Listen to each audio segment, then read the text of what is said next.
हाँ हेलो अस्सलाम वालेकुम। कैसे हैं मेरे सारे भाई लोग? उम्मीद करते सारे खैरियत से होंगे। सो गाइस, इंसान गल्फ़ क्यों आना चाहता है? मेरा ये सवाल है। और कब तक रहना गल्फ़ में सही है? क्योंकि एक टाइम पे इंसान सोचता है कि यार नहीं, बस 2 साल रहेंगे, 2 साल के बाद चले जाएंगे। मतलब एक सर्टन अमाउंट जमा करने के बाद अपने मुल्क चले जाएंगे। हर कोई, हर गल्फ़ आने वाला इंसान ये बात से रिलेट करेगा मुझे, कि एक सर्टन अमाउंट जमा करेंगे, वो सर्टन अमाउंट लेके चलते बनेंगे। ये सोच सबकी रहती है। मतलब ऑन एन एवरेज 80% जो गल्फ़ में काम करते हैं उनकी सोच यही रहती है। लेकिन जा कोई पाता नहीं है। सबका टारगेट ये होता है कि 2 साल और 2 साल के बाद फिर अपना इंडिया में कुछ कर लेंगे। लेकिन जा क्यों नहीं पाता है, सवाल ये है। तो इस सवाल का बहुत ही बेहतरीन जवाब ये है कि एक मामूली सा टेक्नीशियन हो गया या हेल्पर हो गया, उसकी बेसिक जो सैलरी होती है ना 8 घंटे की, वो इधर पे होती है 25 से 30 हज़ार के बीच में।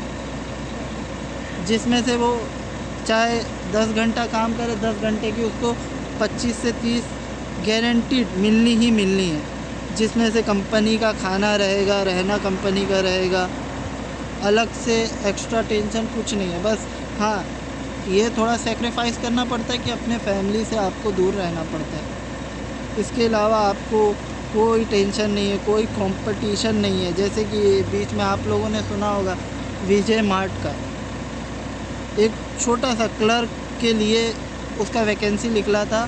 मान के चले 10 वैकेंसी निकला तो 10,000 लोग उसे अप्लाई करने के लिए निकले। तो वो 10,000 की जॉब में इतनी कंपटीशन अपने इंडिया में,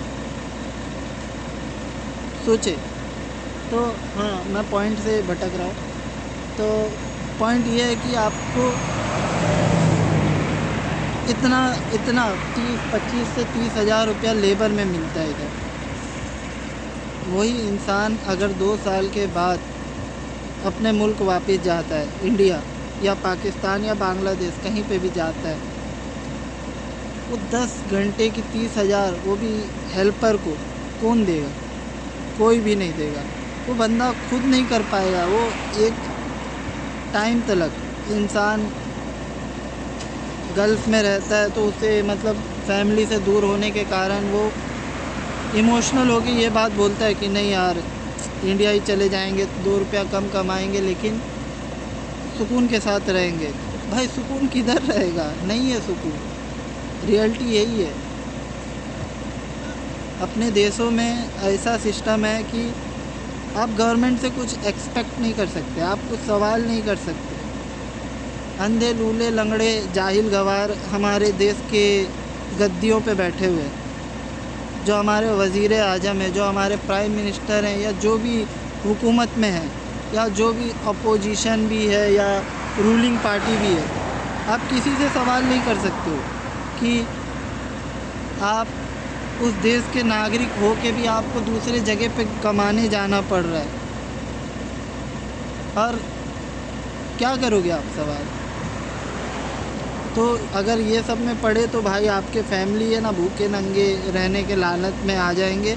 इससे अच्छा इंसान यही सोचता है कि गवर्नमेंट से सवाल करने से अच्छा अपना सेक्रीफाइस कर लेगा। वो दूर रह के 2 रुपया कमा लेगा, ताकि उस 2 रुपये से उसका बच्चा प्राइवेट स्कूल में पढ़ लेगा। उस 2 रुपये से उसकी बीवी अच्छे कपड़े पहन लेगी, उसके माँ बाप थोड़ा सहूलियत में रह लेंगे।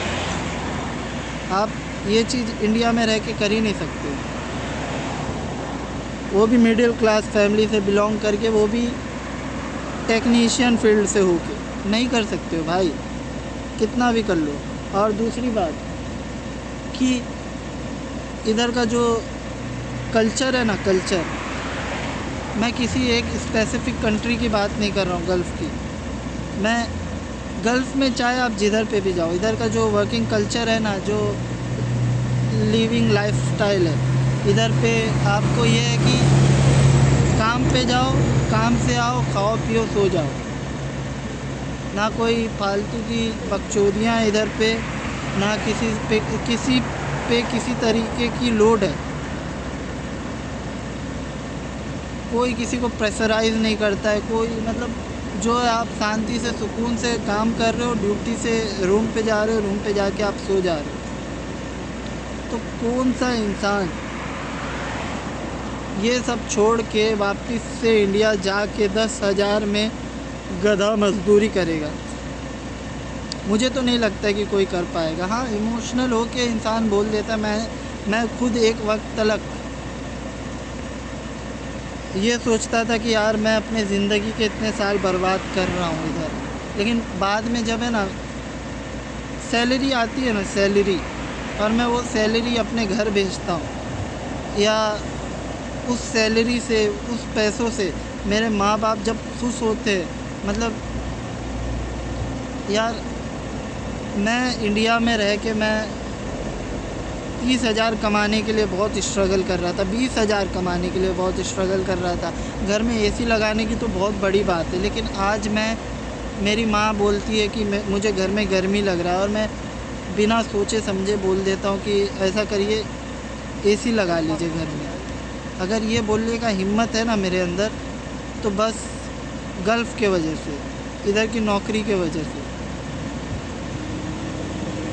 तो ये सारी चीज़ें हैं जो आपको मोटिवेट करती हैं गल्फ़ में रहने के लिए। बस आज की वीडियो में इतना ही। मिलते हैं अगली व्लॉग में, अगली वीडियो में। जब तक के लिए अल्लाह हाफ़िज़, नमस्कार, गुड नाइट।